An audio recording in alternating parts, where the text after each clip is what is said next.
Punjabi radio ਜੋ ਅਸੀਂ ਸੁਣ ਰਹੇ ਸਾਰੀ ਸਰੋਤਿਆਂ ਨੂੰ ਬਲਵਿੰਦਰ ਕੌਰ ਵੱਲੋਂ ਪਿਆਰ ਭਰੀ ਸਤਿ ਸ਼੍ਰੀ ਅਕਾਲ। ਤੇ ਜੀ ਸਰੋਤਿਓ, ਪ੍ਰੋਗਰਾਮ ਖਬਰ ਤੇ ਨਜ਼ਰ ਪ੍ਰੋਗਰਾਮ ਵਿੱਚ ਮੇਰੇ ਨਾਲ ਹੋਣਗੇ ਬਲਤੇਜ ਪੰਨੋ। ਕੁਝ ਅਹਿਮ ਖਬਰਾਂ ਤੇ ਕਰਾਂਗੇ ਵਿਚਾਰ।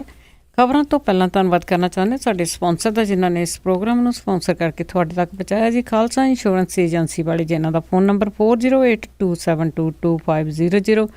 ਗੁਰਦੀਪ ਸਿੰਘ ਬਿਰਦੀ ਕਲੋਬਸ ਤੋਂ, ਸ਼ੇਰਗਿੱਲ ਪਰਿਵਾਰ ਸਲਮਾ ਤੋਂ, ਰਿਸ਼ਪਾਲ ਕੌਰ ਖੰਗੂੜਾ ਤੇ ਪਰਿਵਾਰ ਬੇਕਰਸਫੀਲਡ, ਸਰਬਜੀਤ ਸਿੰਘ ਸ਼ੋਕਰ ਟਰਲਿਕ ਤੋਂ, ਨਵਜੋਤ ਕੌਰ ਕਲੋਟੀ ਤੇ ਪਰਿਵਾਰ ਜੁਬਾ ਸਿਟੀ, ਸੁਰਿੰਦਰ ਕੌਰ ਧਾਮੀ ਤੇ ਪਰਿਵਾਰ ਸੀਰਜ ਤੋਂ, ਸੋਢੀ ਸਿੰਘ ਸੈਕਰਾਮੈਂਟੋ ਤੋਂ ਬਹੁਤ ਬਹੁਤ ਇਹਨਾਂ ਦੇ ਧੰਨਵਾਦੀ। ਇਹਨਾਂ ਨੇ ਇਸ ਪ੍ਰੋਗਰਾਮ ਨੂੰ ਸਪਾਂਸਰ ਕਰਕੇ ਤੁਹਾਡੇ ਤੱਕ ਪਹੁੰਚਾਇਆ ਜੀ। ਬਲਤੇਜ ਪੰਨੂ ਜੀ, ਸਤਿ ਸ਼੍ਰੀ ਅਕਾਲ, ਸਵਾਗਤ ਹੈ ਜੀ। ਸਤਿ ਸ਼੍ਰੀ ਅਕਾਲ ਜੀ, ਧੰਨਵਾਦ ਜੀ, ਬਹੁਤ ਮਿਹਰਬਾਨੀ। ਅੱਛਾ ਜੀ, ਪਹਿਲਾਂ ਆਪਾਂ ਕੁਝ ਅਹਿਮ ਖਬਰਾਂ ਕਰਦੇ ਹਾਂ। ਆਪਾਂ ਕੱਲ ਵੀ ਇਹ ਕਵਰ ਕੀਤੀ ਸੀਗੀ, ਜਿਸ ਤਰ੍ਹਾਂ ਸੁਖਬੀਰ ਬਾਦਲ ਦਾ ਬਿਆਨ ਆਇਆ ਸੀਗਾ ਕਿ ਅਸੀਂ ਰਿਕਾਰਡਿੰਗ ਕੀਤੀ ਹੋਈ ਆ ਕਾਂਗਰਸੀ ਲੀਡਰਾਂ ਨੂੰ, ਤੇ ਹੁਣ ਉਹਨਾਂ ਨੇ ਅਕਾਲੀ ਲੀਡਰਾਂ ਨੇ ਕਾਂਗਰਸੀਆਂ ਦੀਆਂ ਟੇਪਾਂ ਜਿਹੜੀ ਉਹ ਜਾਰੀ ਕੀਤੀਆਂ ਜੀ। ਇਹ ਐਕਚੁਅਲੀ ਬਿਲਕੁਲ ਕੱਲ ਵੀ ਮਾਮਲਾ ਆਪਾਂ ਜਿਹੜਾ ਵਿਚਾਰਿਆ ਸੀਗਾ। ਤੁਸੀਂ ਦੇਖੋ ਕਿ ਜਿਹੜੇ ਜਿਨ੍ਹਾਂ ਕੋਲੇ ਗ੍ਰਹਿ ਮੰਤਰਾਲਾ ਹੈ ਪੰਜਾਬ ਦਾ, ਉਹ ਇਹ ਗੱਲ ਜਿਹੜੀ ਹੈ ਜੀ ਕਹਿ ਰਹੇ ਨੇ ਓਪਨਲੀ, ਜਿਹੜੀ ਕਿ ਅਸੀਂ ਜਿਹੜੀ ਸਾਡੇ ਕੋਲੇ ਇਹ ਜਿਹੜੀ ਰਿਕਾਰਡਿੰਗ ਹੈਗੀ ਆ, ਜਿਹਦੇ ਵਿੱਚ ਅਸੀਂ ਸਿੱਧ ਕਰਾਂਗੇ ਕਿ ਇਹ ਜਿਹੜਾ ਸੀਗਾ ਜੀ ਅਕਾਲੀ ਦਲ ਜਿਹੜਾ ਕਾਂਗਰਸ ਸੀਗਾ, ਉਹਨੇ ਇਸ ਸਮਾਗਮ ਦੇ ਵਿੱਚ ਸ਼ਮੂਲੀਅਤ ਕੀਤੀ। ਔਰ ਜਿਹੜੀ ਸਰਕਾਰ ਆ ਉਹ ਇਹ ਦੱਸਣ ਦੀ ਕੋਸ਼ਿਸ਼ ਕਰ ਰਹੀ ਆ ਕਿ ਇਹ ਜਿੰਨਾ ਸਮਾਗਮ ਸੀਗਾ ਇਹ ਸਾਰੇ ਦਾ ਸਾਰਾ ਕਾਂਗਰਸ ਦਾ ਜਿਹੜਾ ਜੀ ਉਹ ਸੀਗਾ। ਅੱਛਾ, ਉਹਦੇ ਇਉਂ ਕਿ ਜਦੋਂ ਬਾਅਦ ਦੇ ਵਿੱਚ ਇਹ ਜਿਹੜਾ ਜੀ ਇਹ ਰੌਲਾ ਪੈ ਗਿਆ ਕਿ ਜਿੰਨੀ ਦੇਰ ਤੱਕ ਕੇਂਦਰੀ ਗ੍ਰਹਿ ਮੰਤਰਾਲਾ ਜਿਹੜਾ ਉਹਦੇ ਤੋਂ ਪਰਮਿਸ਼ਨ ਨਹੀਂ ਲੈ ਲਈ ਜਾਂਦੀ ਇਹਦੀ ਟੇਪ ਕਰਨ ਦੀ, ਉਨੀ ਦੇਰ ਤੱਕ ਕਿਸੇ ਦੀ ਰਿਕਾਰਡਿੰਗ ਜਿਹੜੀ ਆ ਉਹ ਨਹੀਂ ਕੀਤੀ ਜਾ ਸਕਦੀ, ਤੇ ਨਾ ਇਹ ਜਿਹੜੀ ਰਿਕਾਰਡਿੰਗ ਹੈ ਜੀ ਇਹਨੂੰ ਜਨਤਕ ਕੀਤਾ ਜਾ ਸਕਦਾ ਜੀ। ਤੋ ਉਦੋਂ ਬਾਅਦ ਹੁਣ ਕੀ ਕੀਤਾ ਜੀ, ਜਿਹੜੀ ਪੰਜਾਬ ਸਰਕਾਰ ਹੈ ਉਹਦੇ ਜਿਹੜੇ ਮੰਤਰੀ ਨੇ ਦਲਜੀਤ ਸਿੰਘ ਚੀਮਾ ਤੇ ਕੁਝ ਹੋਰ ਨੇ ਪ੍ਰੈਸ ਕਾਨਫਰੰਸ ਜਿਹੜੀ ਲਾਈ। ਪ੍ਰੈਸ ਕਾਨਫਰੰਸ ਦੇ ਵਿੱਚ ਉਹਨਾਂ ਨੇ ਕੈਪਟਨ ਅਮਰਿੰਦਰ ਸਿੰਘ ਤੇ ਪ੍ਰਤਾਪ ਸਿੰਘ ਬਾਜਵਾ ਦੇ ਉੱਤੇ ਜਿਹੜਾ ਸੀਗਾ ਜੀ ਉਹ ਨਿਸ਼ਾਨਾ ਸਾਧਿਆ। ਔਰ ਜਿਹੜਾ ਜੀ ਇਹ ਗੱਲ ਆਖੀ ਕਿ ਇਹ ਰਿਕਾਰਡਿੰਗ ਜਿਹੜੀ ਆ ਇਹ ਦੱਸਦੀ ਆ ਕਿ ਦੇਖੋ ਜੀ ਇਹ ਤਾਂ ਸਾਰਾ ਕੁਝ ਜਿੰਨਾ ਕੀਤਾ ਕਰਾਇਆ ਉਹ ਕਾਂਗਰਸ ਨੇ ਕਰਵਾਇਆ ਸੀਗਾ ਜੀ।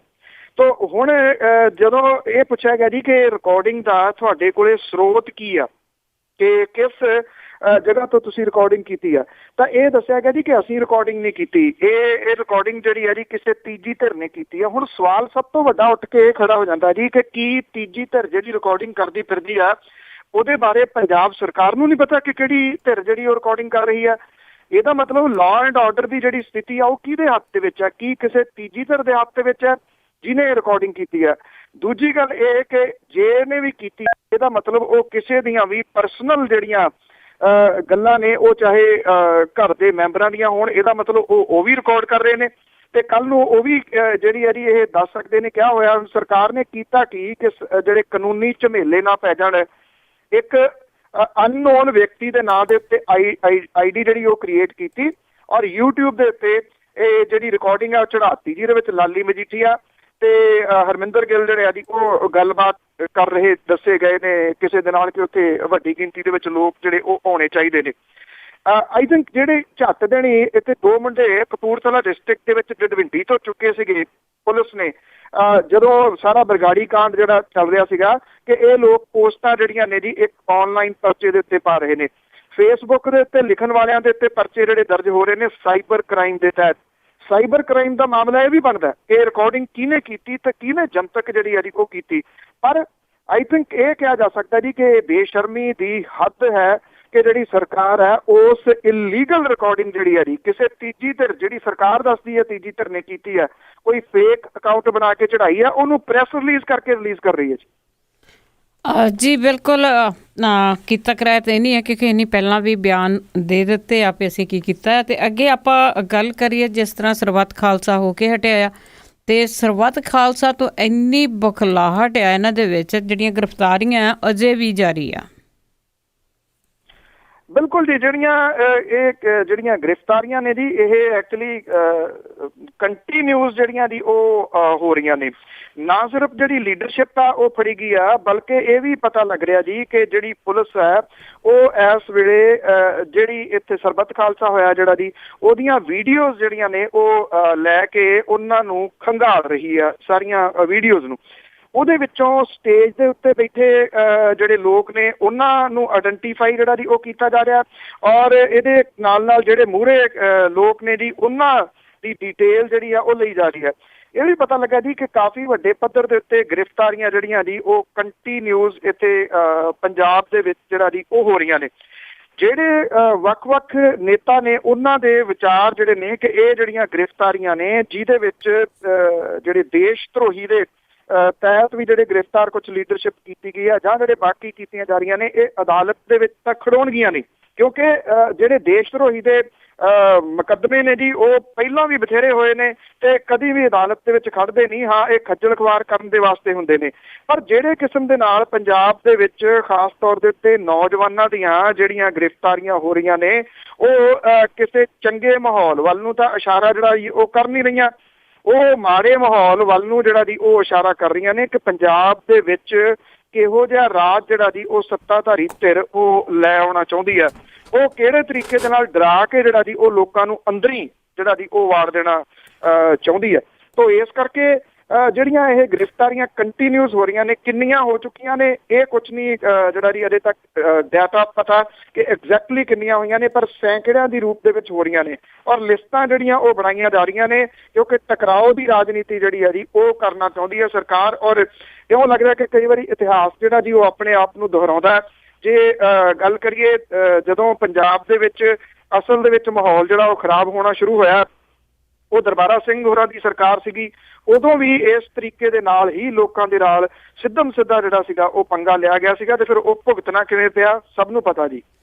ਅੱਜ ਹੀ ਬਿਲਕੁਲ ਭੁਗਤ ਦੇ ਲੋਕ ਆ ਤੇ ਰਾਜ ਕਰਨ ਵਾਲੇ ਰਾਜ ਕਰਦੇ ਜਾਂਦੇ ਆ। ਤਾਂ ਫਿਰ ਆਪਾਂ ਇੱਕ ਪਿੰਡ ਖੋਖਰ ਦੀ ਗੱਲ ਕਰੀਏ ਜਿੱਥੇ ਲੋਕਾਂ ਤੇ ਪੁਲਿਸ ਦੇ ਦਰਮਿਆਨ ਖੂਨੀ ਟਕਰਾਅ ਹੋਇਆ। ਜਿਸ ਪਾਸੇ ਵੱਲ ਨੂੰ ਆਪਾਂ ਇਸ਼ਾਰਾ ਕਰ ਰਹੇ ਹਾਂ ਜੀ, ਇਹ ਉਸ ਪਾਸੇ ਵੱਲ ਨੂੰ ਹੀ ਕਹਾਣੀ ਜਿਹੜੀ ਹੈ ਜੀ ਉਹ ਜਾ ਰਹੀ ਹੈ ਜੀ, ਉਧਰ ਨੂੰ ਹੀ ਇਹ ਤੁਸੀਂ ਕਹਿ ਸਕਦੇ ਆ। ਇਹ ਪਿੰਡ ਖੋਖਰ ਪਿੰਡ ਆ ਜੀ, ਇਹ ਇੱਥੇ ਮੌੜ ਮੰਡੀ ਦੇ ਨੇੜੇ। ਜਨਮੇਜਾ ਸਿੰਘ ਸੇਖੋਂ ਜਿਹੜੇ ਲੋਕ ਨਿਰਮਾਣ ਮੰਤਰੀ ਨੇ, ਉਹਨਾਂ ਨੇ ਉਦਘਾਟਨ ਕਰਨਾ ਸੀਗਾ ਜੀ, ਇੱਕ ਨੀਂਹ ਪੱਥਰ ਲਾਇਆ ਗਿਆ ਸੀਗਾ। ਜਿਹੜੀਆਂ ਕਿਸਾਨ ਜਥੇਬੰਦੀਆਂ ਨੇ ਉਹਨਾਂ ਨੇ ਓਪਨ ਐਲਾਨ ਕੀਤਾ ਹੋਇਆ ਕਿ ਜਿੰਨੀ ਦੇਰ ਤੱਕ ਉਹਨਾਂ ਦੀ ਤਬਾਹ ਹੋਈ ਜਿਹੜੀ ਨਰਮੇ ਦੀ ਫਸਲ ਹੈ ਉਹਦੇ ਮੁਆਵਜ਼ਾ ਜਿਹੜਾ ਜੀ ਉਹ ਕਿਸਾਨਾਂ ਨੂੰ ਨਹੀਂ ਮਿਲਦਾ, ਉਨੀ ਦੇਰ ਤੱਕ ਉਹ ਮੰਤਰੀਆਂ ਸੰਤਰੀਆਂ ਨੂੰ ਪਿੰਡਾਂ ਦੇ ਵਿੱਚ ਨਹੀਂ ਵੜਨ ਦੇਣਗੇ। ਪਰ ਇਹ ਮੰਤਰੀ ਜਿਹੜੇ ਨੇ ਜੀ ਕਿੱਥੇ ਟਿਕਾ ਆਉਂਦਾ, ਮਹੀਨਾ ਡੇਢ ਮਹੀਨਾ ਲੰਘ ਚੱਲਿਆ, ਕੋਈ ਨੀਂਹ ਪੱਥਰ ਨਹੀਂ ਰੱਖਿਆ, ਕਿਸੇ ਜਗ੍ਹਾ ਦੇ ਉੱਤੇ ਲੈਕਚਰਬਾਜ਼ੀ ਨਹੀਂ ਕੀਤੀ, ਅਖਬਾਰਾਂ ਦੇ ਵਿੱਚ ਇਹਨਾਂ ਦਾ ਕੋਈ ਬਿਆਨ ਨਹੀਂ ਲੱਗਿਆ ਲੋਕਾਂ ਨੂੰ ਝੂਠੇ ਜਿਹੜਾ ਜੀ ਉਹ ਵਾਅਦਿਆਂ ਵਾਲਾ। ਇਸ ਕਰਕੇ ਤੜਫ ਤਾਂ ਬਹੁਤ ਰਹੇ ਨੇ, ਤਾਂ ਕੋਸ਼ਿਸ਼ ਜਿਹੜੀ ਹੈ ਜੀ ਉਹ ਕਰ ਰਹੇ ਨੇ। ਕੋਸ਼ਿਸ਼ ਫੇਰ ਕੀਤੀ ਇੱਥੇ ਖੋਖਰ ਪਿੰਡ ਦੇ ਵਿੱਚ ਕਿ ਇੱਥੇ ਨੀਂਹ ਪੱਥਰ ਜਿਹੜਾ ਰੱਖਿਆ ਜਾਵੇ। ਕਿਸਾਨ ਜਿਹੜੇ ਸੀਗੇ ਜੀ ਉਹਨਾਂ ਨੇ ਆ ਕੇ ਨੀਂਹ ਪੱਥਰ ਜਿਹੜਾ ਸੀ ਉਹ ਸਾਰਾ ਤੋੜ ਤਾੜ ਦਿੱਤਾ, ਇੱਟਾਂ ਵੀ ਚੁੱਕ ਕੇ ਲੈ ਗਏ ਲੋਕ। ਜਿਹੜੀ ਪੁਲਿਸ ਸੀਗੀ ਉਹਨੇ ਲੋਕਾਂ ਨੂੰ ਰੋਕਣ ਦੇ ਵਾਸਤੇ ਉੱਥੇ ਲਾਠੀ ਚਾਰਜ ਕਰਤਾ ਜੀ। ਕੁਝ ਲੋਕ ਜਿਹੜੇ ਸੀ ਉਹ ਕੁੱਟ ਦਿੱਤੇ। ਜਿਹੜੇ ਲੋਕ ਸੀਗੇ ਅੱਗੋਂ ਉਹ ਪੂਰੇ ਦਾ ਪੂਰਾ ਫਿਰ ਪਿੰਡ ਜਿਹੜਾ ਸੀਗਾ ਜੀ ਉਹ ਨਿਕਲ ਕੇ ਤੇ ਪੈ ਗਿਆ ਪੁਲਿਸ ਨੂੰ। ਉਹਨਾਂ ਨੇ ਅੱਗੋਂ ਜਿਹੜੇ ਸੀਗੇ ਇੱਟਾਂ ਵੱਟੇ ਜਿਹੜੇ ਸੀ ਉਹ ਪੁਲਿਸ ਦੇ ਉੱਤੇ ਚਲਾਏ। ਬਾਅਦ ਦੇ ਵਿੱਚ ਨੇੜੇ ਦੇ ਡਿਸਟ੍ਰਿਕਟ ਜਿਹੜੇ ਸੀ ਉੱਥੋਂ ਵੀ ਪੁਲਿਸ ਫੋਰਸ ਜਿਹੜੀ ਉਹ ਮੰਗਵਾ ਲਈ ਗਈ। ਲੋਕਾਂ ਦੇ ਹੱਡ ਬਹੁਤ ਬੁਰੇ ਤਰੀਕੇ ਦੇ ਨਾਲ ਜਿਹੜਾ ਜੀ ਉਹ ਕੁੱਟੇ ਗਏ, ਔਰ ਇੱਥੇ ਖੂਨੀ ਟਕਰਾਅ ਜਿਹੜਾ ਸੀਗਾ ਜੀ ਉਹ ਹੋਇਆ ਖੋਖਰ ਪਿੰਡ ਦੇ ਵਿੱਚ ਲੋਕਾਂ ਤੇ ਪੁਲਿਸ ਦੇ ਵਿਚਾਲੇ। ਇਸ ਵੇਲੇ ਜਿਹੜਾ ਜੀ ਬਹੁਤ ਤਣਾਅ ਵਾਲਾ ਮਾਹੌਲ ਜਿਹੜਾ ਇਸ ਏਰੀਏ ਦੇ ਵਿੱਚ ਹੋਇਆ ਪਿਆ। ਮੰਤਰੀ ਨੇ ਤਾਂ ਕਿੱਥੇ ਆਉਣਾ ਸੀਗਾ, ਉਹਨੂੰ ਤਾਂ ਆਪਣਾ ਦੌਰਾ ਜਿਹੜਾ ਸੀਗਾ ਜੀ ਉਹ ਰੱਦ ਕਰਨਾ ਪੈ ਗਿਆ। ਔਰ ਜਿਹੜੇ SSP ਨੇ ਜੀ ਉਹ ਇਹ ਕਹਿੰਦੇ ਨੇ ਕਿ 1.5 ਦਰਜਨ ਦੇ ਖਿਲਾਫ ਜਿਹੜਾ ਲੋਕਾਂ ਦੇ ਖਿਲਾਫ ਕੇਸ ਜਿਹੜਾ ਜੀ ਉਹ ਦਰਜ ਕਰ ਲਿਆ ਗਿਆ। ਉਹ ਕਹਿੰਦੇ ਕਿ ਅਸਲ ਦੇ ਵਿੱਚ ਇਹ ਪਿੰਡ ਦੇ ਵਿੱਚ ਧੜੇਬੰਦੀ ਆ, ਇੱਕ ਧੜਾ ਕਹਿੰਦਾ ਸੀ ਪ੍ਰੋਗਰਾਮ ਕਰਾਉਣਾ, ਦੂਜਾ ਕਹਿੰਦਾ ਸੀ ਨਹੀਂ ਕਰਾਉਣਾ। ਉਹਨੂੰ ਵੀ ਟਰਨ ਦੇਣ ਦੀ ਕੋਸ਼ਿਸ਼ ਜਿਹੜੀ ਹੈ ਜੀ ਉਹ ਕੀਤੀ ਜਾ ਰਹੀ ਹੈ, ਜਦੋਂ ਕਿ ਅਸਲ ਕਾਰਨ ਜਿਹੜਾ ਮੈਂ ਤੁਹਾਨੂੰ ਦੱਸਿਆ ਉਹ ਆ ਕਿ ਲੋਕ ਕਹਿੰਦੇ ਆ ਕਿ ਅਸੀਂ ਪਿੰਡਾਂ ਦੇ ਵਿੱਚ ਵੜਨ ਨਹੀਂ ਦੇਣਾ ਜਿੰਨੀ ਦੇਰ ਤੱਕ ਸਾਡੇ ਜਿਹੜੀਆਂ ਜ਼ਿਮੀਂਦਾਰਾਂ ਦੀਆਂ ਸਮੱਸਿਆਵਾਂ ਨੇ ਉਹਦਾ ਕੋਈ ਹੱਲ ਨਹੀਂ ਹੋ ਜਾਂਦਾ ਜੀ। ਬਿਲਕੁਲ ਜੀ, ਧੜੇਬੰਦੀਆਂ ਵੀ ਤਾਂ ਇਹਨਾਂ ਨੇ ਬਣਾਈਆਂ, 2-2 3-3 ਅਕਾਲੀ ਦਲ ਦੇ ਧੜੇ ਬਣੇ ਪਏ ਆ ਪਿੰਡਾਂ ਦੇ ਵਿੱਚ। ਇਹ ਇੱਥੇ ਤੱਕ ਜਿਹੜਾ ਕੰਮ ਆ ਗਿਆ। ਅੱਗੇ ਆਪਾਂ ਕਰਦੇ ਹਾਂ ਜੀ HS ਫੂਲਕਾ ਦੀ ਗੱਲ। ਉਹਨਾਂ ਨੇ ਇੱਕ ਰੈਲੀ ਨੂੰ ਤਾਰੋ ਪੀੜਾ ਕਰਨ ਦੇ ਯਤਨ, ਜਿਹੜੀ ਐਕਚੁਅਲੀ ਰੈਲੀ ਇਹਨਾਂ ਨੇ ਕੱਢੀ ਹੈ ਜੀ ਕੱਲ, ਜਿਹੜੇ HS ਫੂਲਕਾ ਨੇ ਬਰਗਾੜੀ ਤੋਂ ਲੈ ਕੇ ਬਠਿੰਡੇ ਤੱਕ ਜੀ ਇਹ ਸਾਈਕਲ ਰੈਲੀ ਸੀਗੀ। ਕੀਤਾ ਕੀ ਗਿਆ ਜੀ, ਜਿਹੜੀਆਂ 1984 ਦਾ ਜਿਹੜਾ ਸਿੱਖ ਕਤਲੇਆਮ ਸੀਗਾ ਉਹਦੇ ਵਿੱਚ ਜਿਹੜੀਆਂ ਵਿਧਵਾਵਾਂ ਸੀਗੀਆਂ ਉਹਨਾਂ ਨੂੰ ਇਹ ਕਹਿ ਕੇ ਚਿੱਟੀਆਂ ਚੁੰਨੀਆਂ ਜਿਹੜੀਆਂ ਦਵਾ ਕੇ ਉਹ ਲਿਆਇਆ ਕਿ ਤੁਹਾਨੂੰ ਗੁਰਦੁਆਰਿਆਂ ਦੇ ਦਰਸ਼ਨ ਜਿਹੜਾ ਜੀ ਉਹ ਕਰਾਉਣ ਜਾਣਾ। ਜਦੋਂ ਐਕਚੁਅਲੀ ਜਿਹੜੀ ਕਹਾਣੀ ਇਹਦੀ ਪਰਦੇ ਪਿੱਛੇ ਹੋਈ, ਉਹਨਾਂ ਨੂੰ ਦਰਬਾਰ ਸਾਹਿਬ ਦਰਸ਼ਨ ਜਿਹੜਾ ਕਰਵਾ ਕੇ ਮੁੜ ਕੇ ਇੱਥੇ ਲੈ ਆਂਦਾ ਗਿਆ ਕਿ ਜਿਹੜਾ ਜੀ ਇੱਥੇ ਪਿੱਟ ਸਿਆਪਾ ਤੁਸੀਂ ਜਿਹੜਾ ਜੀ ਉਹ ਕਰਨਾ। ਉਹਨਾਂ ਨੂੰ ਇਸ ਗੱਲ ਦਾ ਪਤਾ ਨਹੀਂ ਸੀਗਾ ਕਹਿ ਕੇ, ਕਿਉਂਕਿ ਇਹ ਕਿਹਾ ਗਿਆ ਸੀਗਾ ਕਿ ਗੁਰਦੁਆਰਿਆਂ ਦੇ ਦਰਸ਼ਨ ਕਰਾਉਣੇ ਆ, ਤੇ ਲਿਆ ਕੇ ਜਦੋਂ ਇੱਥੇ ਛੱਡਿਆ ਤੇ ਉਹਨਾਂ ਨੇ ਨਾ ਕਰ ਦਿੱਤੀ ਜੀ। ਜਿਹੜੇ ਇਹ ਬੀਬੀਆਂ ਜਿਹੜੀਆਂ ਇਹ ਲਿਆਂਦੀਆਂ ਗਈਆਂ ਸੀਗੀਆਂ ਜੀ, ਜਦੋਂ ਇਹਨਾਂ ਨੇ ਜਿਹੜਾ ਸੀਗਾ ਜੀ ਨਾ ਕਰਤੀ, ਔਰ ਜਿਹੜੇ ਪੱਤਰਕਾਰ ਸੀਗੇ ਜੀ ਉਹਨਾਂ ਨੇ ਐਕਚੁਅਲੀ ਤਸਵੀਰ ਜਿਹੜੀ ਸੀ ਉਹ ਇਹਨਾਂ ਦੇ ਸਾਹਮਣੇ ਦੱਸ ਦਿੱਤੀ ਕਿ ਇਹ ਤਾਂ ਇਸ ਤਰੀਕੇ ਦੇ ਨਾਲ ਲਿਆਂਦੀਆਂ ਗਈਆਂ ਨੇ, ਮੱਥਾ ਟਿਕਾਉਣ ਦੇ ਵਾਸਤੇ ਲਿਆਂਦੀਆਂ ਸੀਗੀਆਂ। ਹੁਣ ਜਿਹੜਾ ਜੀ ਇਹਨਾਂ ਨੂੰ ਇੱਥੇ ਇਹ ਲਿਆਂਦਾ ਗਿਆ ਇਹ ਕਹਿ ਕੇ ਕਿ ਤੁਸੀਂ ਇੱਥੇ ਵਿਰੋਧ ਜਿਹੜਾ ਜੀ ਕਰਨਾ, ਉਹਨਾਂ ਨੇ ਨਾ ਜਿਹੜੀ ਸੀ ਉਹ ਕਰ ਦਿੱਤੀ, ਔਰ ਇਹ ਸਾਰਾ ਕੁਝ ਜਿਹੜਾ ਸੀਗਾ ਉਹ ਸਾਹਮਣੇ ਆ ਗਿਆ। ਜਿਹੜੇ HS ਫੂਲਕਾ ਸੀਗੇ ਉਹਨਾਂ ਨੇ ਜਿਹੜੀ ਰੈਲੀ ਕੱਢੀ, ਉਹਨਾਂ ਨੂੰ ਬਠਿੰਡੇ ਦੇ ਵਿੱਚ ਜਿਹੜਾ ਸੀਗਾ ਉਹ ਰੋਕ ਲਿਆ ਗਿਆ ਵੰਡ ਤੋਂ ਬਾਅਦ, ਔਰ ਉਹਨਾਂ ਨੇ ਜ਼ੋਰ ਜ਼ਬਰਦਸਤੀ ਜਿਹੜੀ ਹੈ ਜੀ ਉਹ ਨਹੀਂ ਕੀਤੀ, ਔਰ ਉੱਥੇ ਹੀ ਜਿਹੜੀ ਆਪਣੀ ਰੈਲੀ ਸੀਗੀ ਉਹ ਸਮਾਪਤ ਕਰ ਦਿੱਤੀ।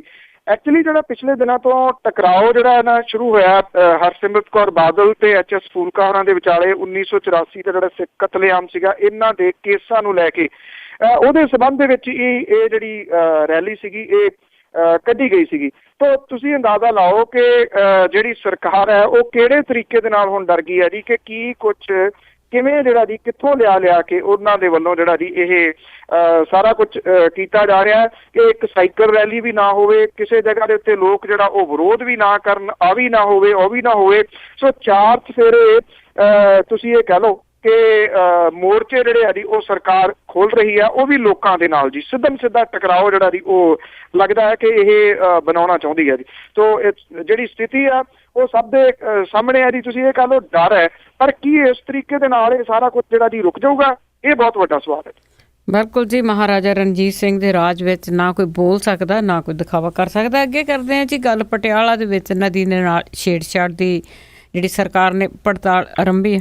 ਐਕਚੁਅਲੀ ਜੀ ਇਹ ਮਾਮਲਾ ਦੇਖਿਆ ਜਾਵੇ ਤਾਂ ਬਹੁਤ ਗੰਭੀਰ ਹੈ, ਕਿਉਂਕਿ ਇਹਦਾ ਸਿੱਧਾ ਜਿਹੜਾ ਅਸਰ ਹੈ ਉਹ ਇਸ ਇਲਾਕੇ ਦੇ ਵਿੱਚ ਹੜ੍ਹਾਂ ਦੇ ਉੱਤੇ ਜਿਹੜਾ ਜੀ ਉਹ ਪੈ ਸਕਦਾ ਜੀ। ਪਟਿਆਲਾ ਦੀ ਵਿੱਚ ਜਿਹੜਾ ਕੁਦਰਤੀ ਵਹਿਣ ਸੀਗਾ ਜੀ ਭਾਂਦਰੀ ਜਿਹੜਾ ਡਰੇਨਜ਼ ਹੈ ਉਹਦੇ ਵਿੱਚ ਜਿਹੜੀ ਇਹ ਦੱਸਿਆ ਜਾਂਦਾ ਜੀ ਕਿ ਜਿਹੜਾ ਡਰੇਨ ਵਿਭਾਗ ਹੈ ਉਹਦੇ ਨਾਲ ਮਿਲ ਕੇ ਗੈਰ ਕੁਦਰਤੀ ਮੋੜ ਜਿਹੜਾ ਉਹ ਪਾਉਣ ਦੀ ਕੋਸ਼ਿਸ਼ ਜਿਹੜੀ ਆ ਉਹ ਕੀਤੀ ਗਈ ਆ। ਹੁਣ ਪੰਜਾਬ ਸਰਕਾਰ ਜਿਹੜੀ ਹੈ ਜੀ ਉਹਨੇ ਇਹਦੀ ਪੜਤਾਲ ਜਿਹੜੀ ਆ ਉਹ ਆਰੰਭੀ ਹੈ। ਇਹ ਪਤਾ ਲੱਗਿਆ ਜੀ ਕਿ ਇਸ ਮਾਮਲੇ ਦੇ ਵਿੱਚ ਜਿਹੜਾ ਇਹ ਮਹਿਕਮਾ ਉਹਦੇ ਅੰਦਰ ਵੱਡੇ ਪੱਧਰ ਦੇ ਉੱਤੇ ਹਲਚਲ ਮਚੀ ਹੋਈ ਹੈ, ਕਿਉਂਕਿ ਇਹ ਮਾਮਲਾ ਅਖਬਾਰਾਂ ਦੇ ਰੂਪ ਦੇ ਵਿੱਚ ਸਾਹਮਣੇ ਪਿਛਲੇ ਦਿਨਾਂ ਤੋਂ ਜਿਹੜਾ ਉਹ ਆਇਆ ਸੀਗਾ ਜੀ। ਜਦੋਂ ਐਤਕੀ ਗਰਮੀਆਂ ਦੇ ਵਿੱਚ ਮੀਂਹ ਪਏ ਤਾਂ ਇਹਦੇ ਦੌਰਾਨ ਇਹ ਨਦੀ ਜਿਹੜੀ ਸੀ ਪਟਿਆਲਾ ਸ਼ਹਿਰ ਤੋਂ ਅੱਗੇ ਭਾਂਦਰੀ ਇਲਾਕੇ ਦੇ ਵਿੱਚ ਜਾ ਕੇ ਇਸ ਤਾਂ ਉਛੜੀ ਕਿ ਬਹੁਤ ਸਾਰੀ ਫਸਲ ਜਿਹੜੀ ਸੀ ਉਹ ਡੁੱਬ ਗਈ। ਜਿਹੜੇ ਡਰੇਨ ਵਿਭਾਗ ਦੇ ਅਧਿਕਾਰੀ ਸੀਗੇ ਜੀ ਉਹਨਾਂ ਨੇ ਨਦੀ ਦਾ ਮੁਆਇਨਾ ਕੀਤਾ ਤਾਂ ਗੈਰ ਕਾਨੂੰਨੀ ਢੰਗ ਦੇ ਨਾਲ ਨਦੀ ਜਿਹੜੀ ਸੀ ਉਹ ਪੂਰ ਕੇ ਇਹਦੇ ਵਿੱਚ ਗੈਰ ਕੁਦਰਤੀ ਮੋੜ ਜਿਹੜੇ ਉਹ ਪਾ ਦਿੱਤੇ ਗਏ। ਔਰ ਜਿਹੜਾ ਇੱਕ ਕਿਸਾਨ ਧਿਰ ਨੇ ਨਦੀ ਦੇ ਦੋਵੇਂ ਪਾਸੇ ਪੈਂਦੀ ਆਪਣੀ ਜ਼ਮੀਨ ਨੂੰ ਇਕੱਠਾ ਕਰਨ ਦੇ ਵਾਸਤੇ ਆਪਣੇ ਖੇਤਾਂ ਵਿੱਚੋਂ ਜਿਹੜੀ ਨਦੀ ਲੰਘਦੀ ਸੀਗੀ ਉਹਨੂੰ ਪੂਰ ਦਿੱਤਾ, ਤੇ ਅੱਗੇ ਜਿਹੜੀ ਸੀ ਦੂਜੇ ਪਾਸੇ ਤੋਂ ਇਹ ਨਦੀ ਜਿਹੜੀ ਸੀ ਉਹ 35 ਡਿਗਰੀ ਦਾ ਇਹਦੇ ਵਿੱਚ ਜਿਹੜਾ ਗੈਰ ਕੁਦਰਤੀ ਮੋੜ ਸੀਗਾ ਜੀ ਉਹ ਪਾ ਦਿੱਤਾ। ਔਰ ਪਹਿਲਾਂ ਇਹ 5-6 ਕਿੱਲਿਆਂ ਦੇ ਵਿੱਚ ਮੋੜ ਕੱਢਦੀ ਸੀ ਤੇ ਇਦੋਂ ਮਗਰੋਂ ਇਹਦਾ ਦਾਇਰਾ ਜਿਹੜਾ ਜੀ ਉਹ ਸਾਰਾ 2.5-3 ਏਕੜ ਤੱਕ ਜਿਹੜਾ ਜੀ ਉਹ ਕਰ ਦਿੱਤਾ ਗਿਆ ਜੀ। ਔਰ ਪਿਛਲੀਆਂ ਬਰਸਾਤਾਂ ਦੇ ਵਿੱਚ ਨਦੀ ਮੋੜ ਤੋਂ ਡਾਬ ਚ ਘਿਰ ਗਈ ਸੀ ਔਰ ਪਿਛਲੇ ਜਿਹੜੇ ਇਲਾਕੇ ਸੀਗੇ ਉਹ ਉਛਲ ਕੇ ਹੜ੍ਹਾਂ ਦਾ ਕਾਰਨ ਜਿਹੜੇ ਬਣ ਗਏ ਸੀਗੇ, ਜਿਹਦੇ ਕਰਕੇ ਸੈਂਕੜੇ ਏਕੜ ਝੋਨੇ ਦੀ ਜਿਹੜੀ ਫਸਲ ਸੀਗੀ ਉਹ ਡੁੱਬ ਗਈ ਸੀਗੀ। ਹੁਣ ਸਰਕਾਰ ਨੂੰ ਜਿਹੜੀ ਹੈ ਜੀ ਉਹ ਜਾਗ ਆਈ ਆ। ਤੁਸੀਂ ਦੇਖੋ ਇਹ ਕੋਈ ਛੋਟੀ ਮੋਟੀ ਗੱਲ ਤਾਂ ਹੈ ਨਹੀਂ ਕਿ ਜਿਹੜੀ ਨਦੀ ਆ ਉਹਨੂੰ ਮੋੜ ਦਿੱਤਾ ਗਿਆ ਹੋਵੇ, ਕੋਈ ਇੱਕ ਦਿਨ ਦੇ ਵਿੱਚ ਜਿਹੜਾ ਜੀ ਇਹ ਸਾਰਾ ਕੁਝ ਹੋ ਗਿਆ ਹੋਵੇ। ਕਈ ਦਿਨ ਜਿਹੜੇ ਆ ਜੀ ਇਹਨੂੰ ਕਈ ਮਹੀਨੇ ਜਿਹੜੇ ਉਹ ਲੱਗ ਗਏ, ਪਰ ਸਰਕਾਰ ਨੇ ਹੁਣ ਜਦੋਂ ਇਹ ਮਾਮਲਾ ਜਿਹੜਾ ਜੀ ਐਕਚੁਅਲੀ ਗੰਭੀਰ ਹੋਇਆ ਔਰ ਉਦੋਂ ਬਾਅਦ ਇਹ ਅਖਬਾਰਾਂ ਦੇ ਵਿੱਚ ਆਇਆ ਤਾਂ ਜਾ ਕੇ ਜਿਹੜੀ ਹੈ ਜੀ ਉਹ ਸਰਕਾਰ ਨੂੰ ਜਾਗ ਆਈ ਹੈ, ਨੀਂਦ ਤੋਂ ਉੱਠੀ ਹੈ ਔਰ ਹੁਣ ਇਹਦੀ ਇਨਵੈਸਟੀਗੇਸ਼ਨ ਜੋ ਹੋ ਰਹੀ ਹੈ ਕਿ ਕਿਹਨੇ ਇਹ ਕੀਤਾ। ਔਰ ਇਹ ਕਿਹਾ ਜਾ ਰਿਹਾ ਜੀ ਜਿਹੜੇ ਮੋਟੀਆਂ ਜ਼ਮੀਨਾਂ ਵਾਲੇ ਵੱਡੇ ਜਿਹੜੇ ਕਿਸਾਨ ਨੇ ਏਰੀਏ ਦੇ, ਜਿਨ੍ਹਾਂ ਦੀ ਪਹੁੰਚ ਹੈ ਸਿਆਸੀ ਤੌਰ ਦੇ ਉੱਤੇ, ਉਹਨਾਂ ਨੇ ਡਰੇਨ ਵਿਭਾਗ ਦੇ ਵਿੱਚ ਨਾਲ ਜਿਹੜਾ ਜੀ ਉਹ ਰਲ ਕੇ ਇਹ ਸਾਰਾ ਕੁਝ ਕੀਤਾ ਜੀ।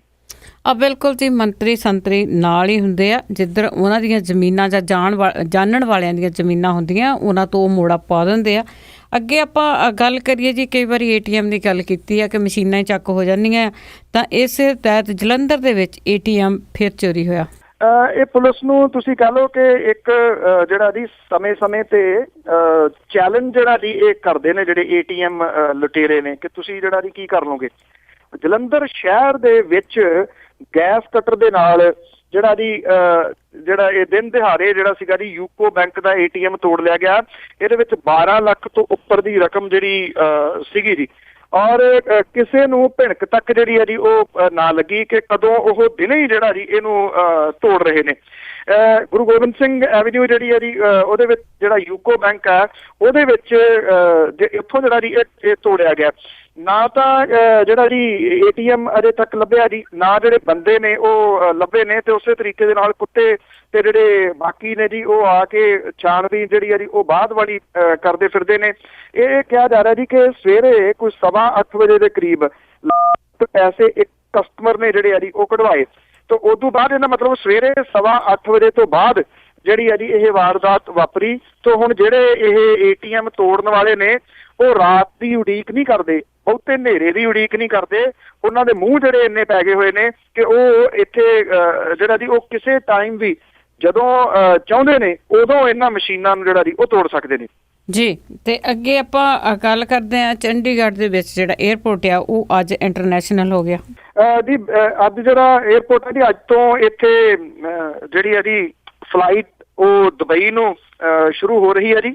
ਚੰਡੀਗੜ੍ਹ ਇੰਟਰਨੈਸ਼ਨਲ ਜਿਹੜਾ ਜੁੜ ਰਿਹਾ ਜੀ। ਐਕਚੁਅਲੀ ਮੋਹਾਲੀ 에ਅਰਪੋਰਟ ਚੰਡੀਗੜ੍ਹ ਤਾਂ ਬੰਦ ਕਰ ਦਿੱਤਾ ਗਿਆ ਜੀ ਜਿਹੜਾ ਪਹਿਲਾਂ ਹੁੰਦਾ ਸੀਗਾ, ਔਰ ਜਿਹੜੀ ਇਹ ਫਲਾਈਟ ਹੈ ਜੀ ਇਹ ਡੇਲੀ ਜਾਇਆ ਕਰੂਗੀ ਜੀ ਚੰਡੀਗੜ੍ਹ ਤੋਂ। ਔਰ ਆਈ ਥਿੰਕ ਬਾਕੀ ਮੁਲਕਾਂ ਦੇ ਨਾਲ ਇਹਦੀ ਜਿਹੜੀ ਆ ਜੀ ਉਹ ਕਨੈਕਟੀਵਿਟੀ ਹੋਣ ਦੇ ਨਾਲ ਜਿਹੜੇ NRIs ਨੇ ਉਹਨਾਂ ਨੂੰ ਕਾਫੀ ਜਿਹੜੀ ਆ ਜੀ ਹੈਲਪਫੁਲ ਹੋ ਸਕਦੀ ਹੈ ਇਹ ਜਿਹੜੀ ਫਲਾਈਟ ਅੱਜ ਤੋਂ ਜਿਹੜੀ ਸ਼ੁਰੂ ਹੋਊਗੀ। ਇਹ ਕਿਹਾ ਜਾ ਰਿਹਾ ਜੀ ਕਿ ਸਿੰਗਾਪੁਰ ਨੂੰ ਬਹੁਤ ਜਲਦੀ ਜਿਹੜੀ ਆ ਜੀ ਇੱਥੋਂ ਫਲਾਈਟ ਸ਼ੁਰੂ ਹੋ ਸਕਦੀ ਹੈ।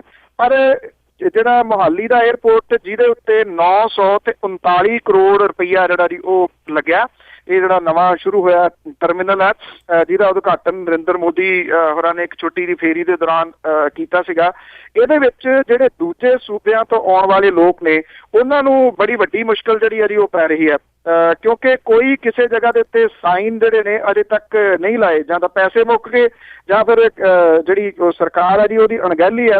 ਹਿਮਾਚਲ ਪ੍ਰਦੇਸ਼ ਤੋਂ, ਅੰਬਾਲਾ, ਕਰਨਾਲ ਵਾਲੀ ਸਾਈਡ ਤੋਂ, ਪਟਿਆਲਾ, ਲੁਧਿਆਣੇ ਤੋਂ ਜਿਹੜੇ ਲੋਕ ਆਉਂਦੇ ਨੇ ਉਹਨਾਂ ਨੂੰ ਖੱਜਲ ਖਵਾਰ ਬਹੁਤ ਹੋਣਾ ਪੈ ਰਿਹਾ ਜੀ ਕਿ ਕਿਸ ਪਾਸੇ ਵੱਲ ਨੂੰ ਉਹਨਾਂ ਨੇ ਜਾਣਾ, ਔਰ 에ਅਰਪੋਰਟ ਦਾ ਰਾਹ ਜਿਹੜਾ ਜੀ ਉਹ ਕਿੱਧਰ ਨੂੰ ਹੈ।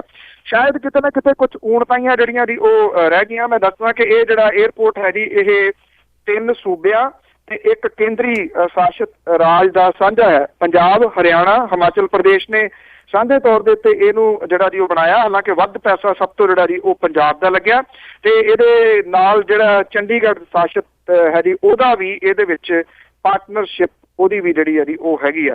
ਸੋ ਇਹ ਇੰਟਰਨੈਸ਼ਨਲ ਫਲਾਈਟ ਅੱਜ ਸ਼ੁਰੂ ਹੋਈ ਹੈ। ਦੇਖਦੇ ਹਾਂ ਜੀ, ਕਿਉਂਕਿ ਇੰਟਰਨੈਸ਼ਨਲ 에ਅਰਪੋਰਟ ਜਿਹੜਾ ਅੰਮ੍ਰਿਤਸਰ ਵਾਲਾ ਵੀ ਸ਼ੁਰੂ ਹੋਇਆ ਸੀਗਾ, ਪਰ ਉਹਦਾ ਹਸ਼ਰ ਪਿਛਲੇ ਸਾਲਾਂ ਦੇ ਦੌਰਾਨ ਕਿਹੜੇ ਤਰੀਕੇ ਦੇ ਨਾਲ ਹੋਇਆ ਉਹ ਕਿਸੇ ਤੋਂ ਲੁਕਿਆ ਛਿਪਿਆ ਨਹੀਂ। ਸੋ ਇਹ ਦੇਖਦੇ ਹਾਂ ਜੀ ਕਿ ਇਹ ਜਿਹੜਾ ਜੀ ਉਹ ਚੱਲਦਾ ਜਾਂ ਨਹੀਂ ਜੀ। ਤੇ ਅੱਗੇ ਆਪਾਂ ਗੱਲ ਕਰੀਏ ਜੀ ਨਿਤੀਸ਼ ਕੁਮਾਰ ਦੀ, ਉਹਨਾਂ ਨੇ ਚੋਣ ਜਿੱਤ ਲਈ ਆ, ਲੀਡਰ ਬਣ ਗਿਆ ਤੇ ਉਹਨਾਂ ਦਾ ਸਹੁੰ ਸਮਾਗਮ ਹੋਵੇਗਾ ਜੀ। ਨਿਤੀਸ਼ ਕੁਮਾਰ ਜਿਹੜੇ ਨੇ ਜੀ ਉਹ ਇੱਕ ਵਾਰੀ ਫੇਰ ਵਿਧਾਇਕ ਦਲ ਦੇ ਨੇਤਾ ਜਿਹੜੇ ਨੇ ਜੀ ਉਹ ਬਣ ਗਏ ਨੇ। ਔਰ ਨਿਤੀਸ਼ ਕੁਮਾਰ ਜਿਹੜੇ ਕਿ ਬੇਸ਼ੱਕ ਉਹ ਸੂਬੇ ਦੇ ਮੁੱਖ ਮੰਤਰੀ ਬਣ ਜਾ ਰਹੇ ਨੇ, ਪਰ ਅਸਲ ਦੇ ਵਿੱਚ ਨੈਸ਼ਨਲ ਲੈਵਲ ਦੇ ਉੱਤੇ ਉਹ ਵੱਡੇ ਨੇਤਾ ਦੇ ਵਜੋਂ ਜਿਹੜਾ ਜੀ ਉਹ ਉੱਭਰੇ ਨੇ, ਕਿਉਂਕਿ ਉਹਨਾਂ ਨੇ ਜਿਹੜਾ ਜੀ ਇੱਕ ਬਹੁਤ ਵੱਡੀ ਹਾਰ ਜਿਹੜੀ ਆ ਉਹ ਭਾਰਤੀ ਜਨਤਾ ਪਾਰਟੀ ਤੇ ਖਾਸ ਤੌਰ ਦੇ ਉੱਤੇ ਨਰਿੰਦਰ ਮੋਦੀ ਹੋਰਾਂ ਨੂੰ ਜਿਹੜੀ ਆ ਜੀ ਉਹ ਦਿੱਤੀ ਆ। ਨਿਤੀਸ਼ ਕੁਮਾਰ ਹੋਰੀ ਬਿਹਾਰ ਦੇ ਵਿੱਚ ਤੀਜੀ ਵਾਰੀ ਮੁੱਖ ਮੰਤਰੀ ਬਣ ਜਿਹੜਾ ਉਹ ਜਾ ਰਹੇ ਨੇ। 20 ਨਵੰਬਰ ਤੋਂ ਬਾਅਦ ਉਹਨਾਂ ਦੀ ਨਵੀਂ ਸਰਕਾਰ ਜਿਹੜੀ ਹੈ ਜੀ ਉਹ ਸਹੁੰ ਚੁੱਕੂਗੀ। ਇਹਦੇ ਵਿੱਚ ਕਿਹੜੇ ਮੰਤਰੀ ਸ਼ਾਮਲ ਹੋਣਗੇ, ਕਿਹਨੂੰ ਲਿਆ ਜਾ ਰਿਹਾ, ਇਹਦੇ ਬਾਰੇ ਅਜੇ ਕੁਝ ਵੀ ਜਿਹੜਾ ਜੀ ਨਹੀਂ ਦੱਸਿਆ ਗਿਆ। ਇਹ ਕਿਹਾ ਜਾ ਰਿਹਾ ਜੀ ਕਿ ਲਾਲੂ ਪ੍ਰਸਾਦ ਯਾਦਵ ਦੀ ਜਿਹੜੀ ਧੀ ਹੈ ਮੀਸਾ, ਉਹਨੂੰ ਜਿਹੜਾ ਜੀ ਇਹਦੇ ਮੰਤਰੀ ਮੰਡਲ ਦੇ ਵਿੱਚ ਅਹਿਮ ਅਹੁਦਾ ਜਿਹੜਾ ਜੀ ਉਹ ਦਿੱਤਾ ਜਾ ਸਕਦਾ ਜੀ। ਸੋ ਅੱਜ ਕੱਲ੍ਹ ਬੜੇ ਜਿਹੜੇ ਬਿਹਾਰ ਦੀ ਚੋਣ ਤੋਂ ਬਾਅਦ ਜਿਹੜੇ ਚੁਟਕਲੇ ਨੇ ਉਹ ਬੜੇ ਫੇਮਸ ਨੇ। ਇੱਕ ਨਵਾਂ ਜਿਹੜਾ ਦੀ ਚੱਲ ਰਿਹਾ, ਕਹਿੰਦੇ ਜੀ 56 ਇੰਚ ਦੀ ਛਾਤੀ ਹੁਣ ਹੋਈ ਆ 3 ਦਿੱਲੀ 'ਚ ਤੇ 53 ਬਿਹਾਰ 'ਚ। ਜੀ ਬਿਲਕੁਲ, ਤੇ ਚੁਟਕਲੇ ਤਾਂ ਬਣਨੇ ਹੀ ਆ ਜੀ। ਤੇ ਅੱਗੇ ਆਪਾਂ ਗੱਲ ਕਰਦੇ ਹਾਂ, ਆਖਰੀ ਸਵਾਲ ਆ ਕਿ ਪੰਜਾਬ ਦੇ ਵਿੱਚ 2.5 ਕਿੱਲੇ ਜ਼ਮੀਨ ਕਰਕੇ ਮੌਤਾਂ ਹੋਈਆਂ।